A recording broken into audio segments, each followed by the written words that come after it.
Okay, tuloy lang tayo sa pagbabasa natin ng Revised Penal Code Book 2, yung mga crimes.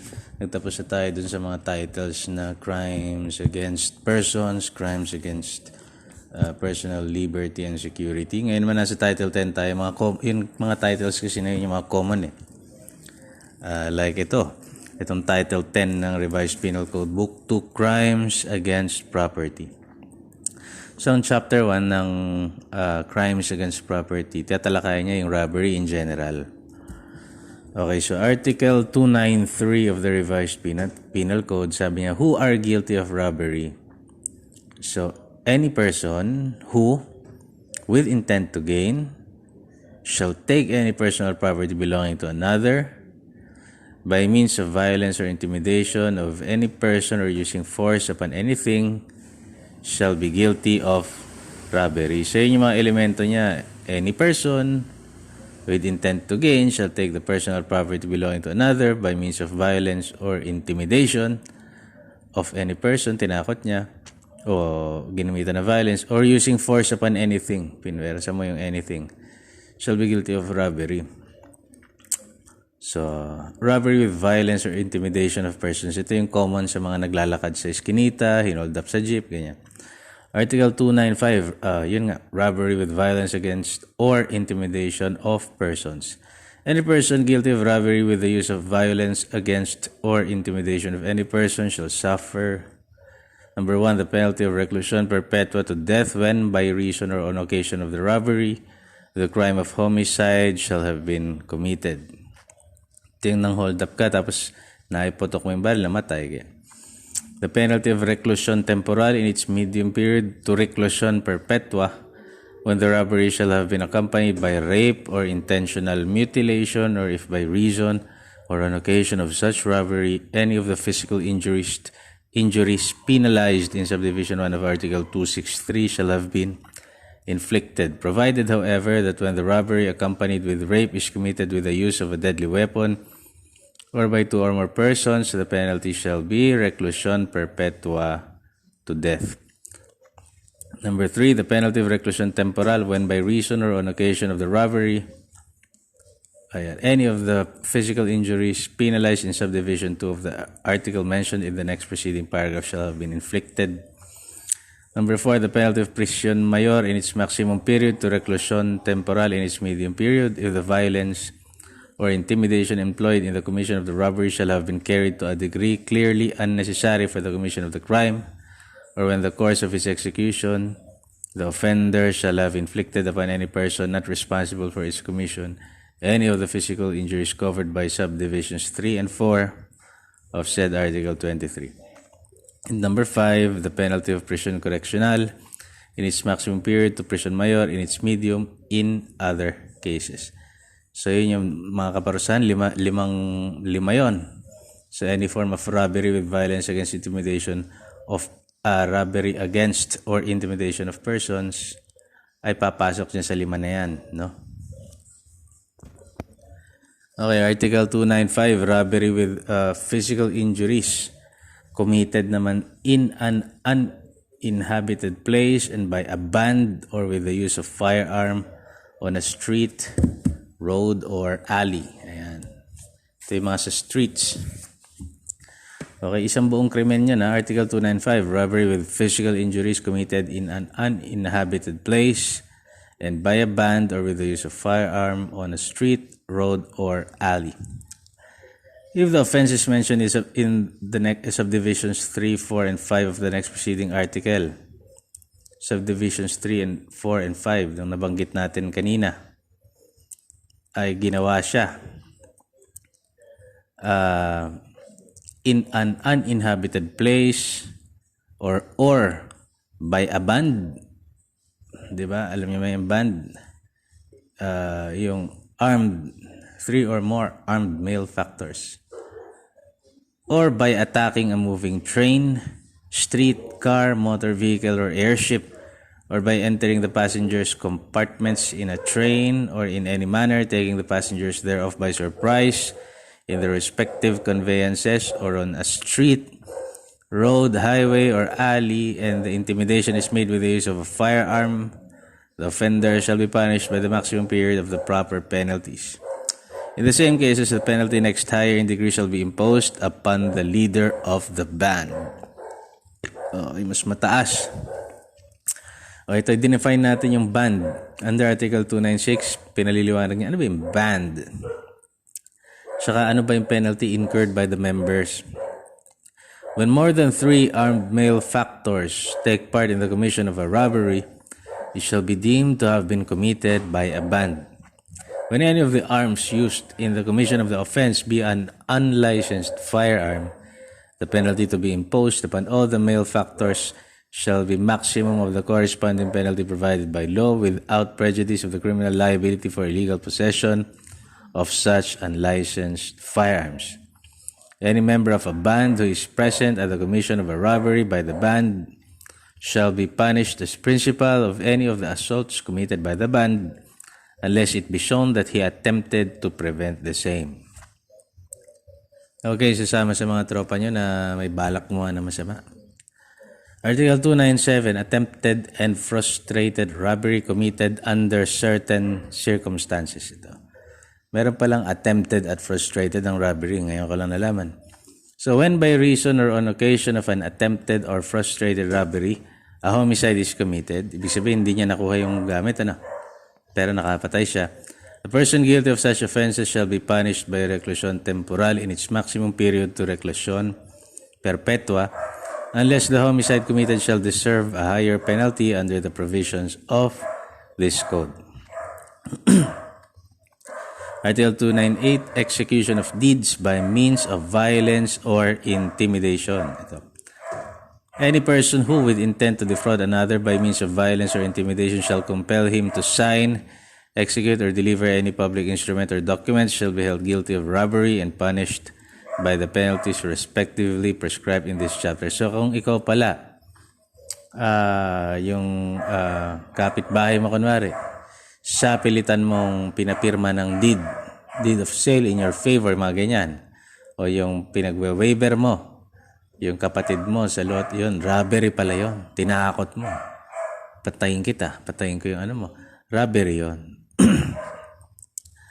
Okay, so yun yung mga topics under robbery with use of force or intimidation against persons. Ito naman yung pag-usapan natin next, robbery by the use of force naman upon things.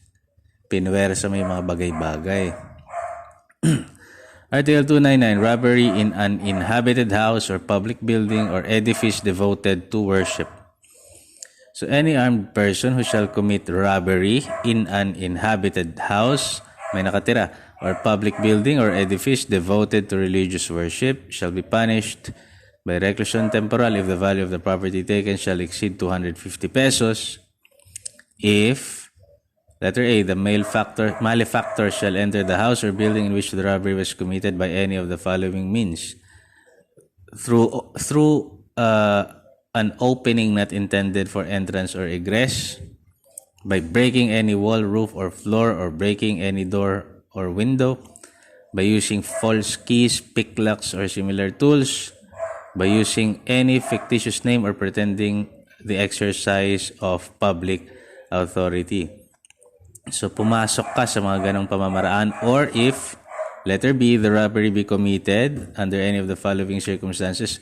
Ito yun, by breaking of doors, wardrobes, chests, or any other kind of locked or sealed furniture or receptacle. O dili naman kaya by taking such furniture or objects to be broken or forced open outside the place of the robbery. Yun. When the offenders do not carry arms and the value of the property taken exceeds 250 pesos, the penalty next lower in degree shall be imposed. The same rules shall be applied when the offenders are armed but the value of the property taken does not exceed 250 pesos. When said offenders do not carry arms and the value of the property taken does not exceed 250 pesos, they shall suffer the penalty prescribed in the two next preceding paragraphs in its minimum period. If the robbery be committed in one of the dependencies of an inhabited house, public building, or building dedicated to religious worship, the penalties next lower in degree than those prescribed in this article shall be imposed. Article 300, robbery in an uninhabited place and by a band. So, nagnakaw ka sa isang walang taong lugar at by a band. Tatlo kayo. 3 armed malefactors. The robbery mentioned in the next preceding article, if committed in an uninhabited place and by a band, shall be punished by the maximum period of the penalty provided therefore. Article 301, what is an inhabited house? And paliwanag niya kung ano yung inhabited house, public building, or building dedicated to religious worship and their dependencies. In connection dun sa krimen ng Article 299, which is yung robbery in an inhabited house or public building or edifice devoted to worship. So ano nga ba yun? Inhabited house means any shelter, ship, or vessel constituting the dwelling of one or more persons, even though the inhabitants thereof shall temporarily be absent therefrom when the robbery is committed. All interior courts, corrals, waterhouses, granaries, barns, coach houses, stables, or other departments or enclosed places contiguous to the building or edifice having an interior entrance connected therewith, and which form part of the whole, shall be deemed dependencies of an inhabited house, public building, or building dedicated to religious worship. Orchards and other lands used for cultivation or production are not included in the terms of the next preceding article, even if closed, contiguous to the building, and having direct connection therewith. The term public building includes every building owned by the government or belonging to a private person, not included, used, or rented by the government, although temporarily unoccupied by the same. So yun ang kanyang pakahulugan sa batas. Article 302, robbery in an uninhabited place or in a private building. So any robbery committed in an uninhabited place or in a building other than those mentioned in the first paragraph of Article 299, if the value of the property taken exceeds 250 pesos, shall be punished by prison correctional if any of the following circumstances is present. Alin man dito yung present? Kunwari, if the entrance has been effected through any opening not intended for entrance or egress, if any wall, roof, floor, or outside door or window has been broken, if the entrance has been effected through the use of false keys, picklocks, or other similar tools, if any dorm, wardrobe, chest, or by shield or closed furniture or receptacle has been broken, o kaya dili naman, if any closed or shield receptacle as mentioned in the preceding paragraph has been removed, even if the same to broken, open elsewhere. Inalis mo lang siya ron para buksan mo somewhere else. When the value of the property takes does not exceed, di naman siya lumagpas ng 250 pesos, the penalty next lower in degree shall be imposed.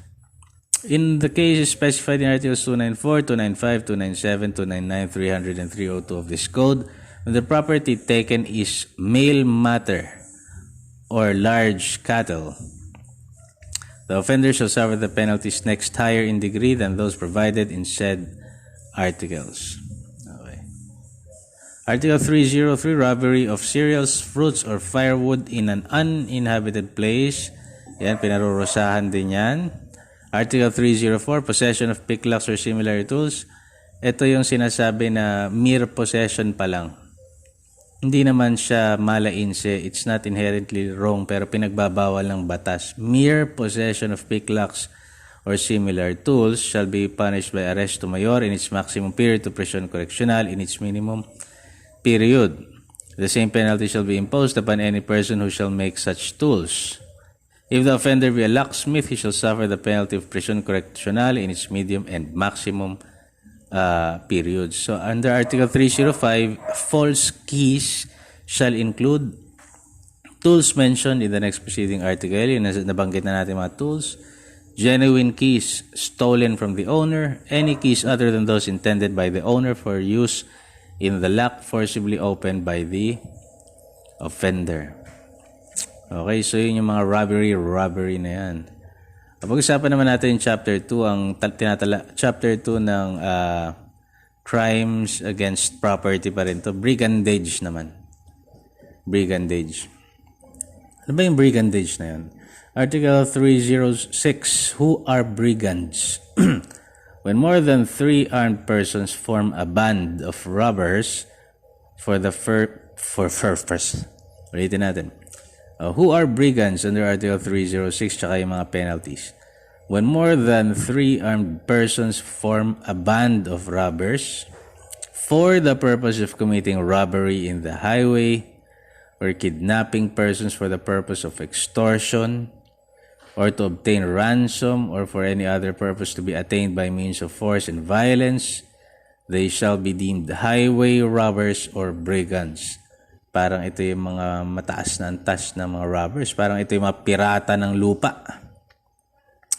Persons found guilty of this offense shall be punished by prison mayor in its medium period to reclusion temporal in its minimum period if the act or acts committed by them are not punishable by higher penalties, in which case they shall suffer such high penalties. If any of the arms carried by any of the said persons be an unlicensed firearm, it shall be presumed that said persons are highway robbers or brigands, and in case of convictions, the penalty shall be imposed in the maximum period. Article 307, aiding and abetting a band of brigands. Tinulungan mo sila. So any person knowingly and in any manner aiding, abetting, or protecting a band of brigands, as described in the next preceding article, or giving them information of the movements of the police, when the latter are acting in aid of the government or acquiring or receiving property taken by such brigands, shall be punished by prison correctional in its medium period to prison mayor in its minimum period. It shall be presumed that the person performing any of the acts provided in this article has performed them knowingly unless the contrary is proven. Ito yung mga common, robbery, brigands, yan. Tsaka yung theft, ito maraming ang theft. Okay, chapter 3 ng crimes against property, no? So theft under Article 308, who are liable for theft? Theft is committed by any person who, with intent to gain, but without violence against or intimidation of persons nor force upon things, shall take personal property of another without the latter's consent. So, yun ang kaibahan niya sa robbery. Wala siyang force, wala siyang violence or intimidation of persons nor force upon things. Yun ang liable sa theft. Theft is likewise committed by, number 1, any person who, having found lost property, shall fail to deliver the same to the local authorities or to its owner. Number 2, any person who, after having maliciously damaged the property of another, shall remove or make use of the fruits or object of the damage caused by him. And number 3, any person who shall enter an enclosed estate or a field where trespass is forbidden, or which belongs to another, and without the consent of its owner, shall hunt or fish upon the same, or shall gather cereals or other forest or farm products. Ano yung mga penalty niya? Under Article 309, any person guilty of theft shall be punished by, number 1, penalty of prison mayor in its minimum and medium periods if the value of the thing stolen is more than 12,000 pesos but does not exceed 22,000 pesos, but if the value of the thing stolen exceeds the latter amount, the penalty shall be maximum period of the one prescribed in this paragraph and 1 year for each additional 10,000 pesos. But the total of the penalty which may be imposed shall not exceed 20 years. In such cases and in connection with accessory penalties which may be imposed, and for the purpose of the other provisions of this code, the penalty shall be termed prison mayor or reclusion temporal as the case may be. Yun yung unang penalty. Penalty naman of prison correctional in its medium and maximum periods if the value of the thing stolen is more than 6,000 pesos but does not exceed 12,000 pesos. Penalty of prison correctional in its minimum and medium periods if the value of the property stolen is more than 200 pesos but does not exceed 6,000 pesos. Arresto mayor in its medium period to prison correctional in its minimum period if the value of the property stolen is over 50 pesos but does not exceed 200 pesos. Arresto mayor to its full extent if such value is over 5 pesos but does not exceed 50 pesos. Arresto mayor in its minimum and medium periods if such value does not exceed 5 pesos. Parang hindi na masyado makatotohanan itong iba. Article 310, qualified theft. Ito. taas na uri ng theft qualified. Yan, parang ganun. Mas malalang theft. The crime of theft shall be punished by the penalties next higher by 2 degrees than those respectively specified in the next preceding article if committed by a domestic servant or with grave abuse of confidence, or if the property stolen is motor vehicle, mail matter, or large cattle, or consists of coconuts taken from the premises of the plantation, or fish taken from a fish pond or fishery, or if property is taken on the occasion of fire, earthquake, typhoon, volcanic eruption, or any other calamity, vehicular accident, or civil disturbance. Sinamantala mo yung mga kaguluhan, kalamidad para magnakaw, that is already qualified theft. Okay, pinagkakatiwalaan ka, kasambahay ka, tapos nagnakaw ka, diba? Qualified theft yun. Under Article 311, theft of the property of the National Library and National Museum. Ayan, pinagbabawal din yan. Isang krimen yun. Okay, Chapter 4 naman, crimes against property pa rin to, yung usurpation. Usurpation, ano naman to? Under Article 312, yan, occupation of real property or usurpation of real rights in property. So, any person who by means of violence against or intimidation of persons, shall take possession of any real property or shall usurp any real rights and property belonging to another in addition to the penalty incurred for the acts of violence executed by him, shall be punished by a fine from 50 to 100% of the gain which he shall have obtained, but not less than 75 pesos. If the value of the gain cannot be ascertained, a fine of from 200 to 500 pesos shall be imposed. Tinakot mo yung isang tao na ikaw makikinabang doon sa property niya. Ganun. Under Article 313, altering boundaries or landmarks. So, any person who shall alter the boundary marks or monuments of towns, provinces, or estates, or any other marks intended to designate the boundaries of the same shall be punished by arresto minor or a fine not exceeding 100 pesos or both. At ano naman tong culpable insolvency. Pero napakahalaga nito.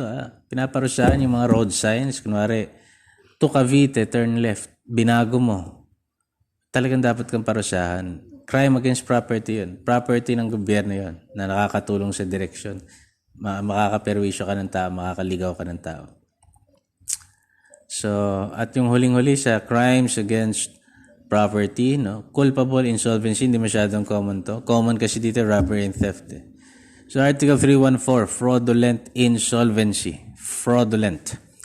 Any person who shall abscond with his property to the prejudice of his creditors shall suffer the penalty of prison mayor if he be a merchant, and the penalty of prison correctional in its maximum period to prison mayor in its medium period if he be not a merchant. Okay, so doon nagtatapos yung crimes against property.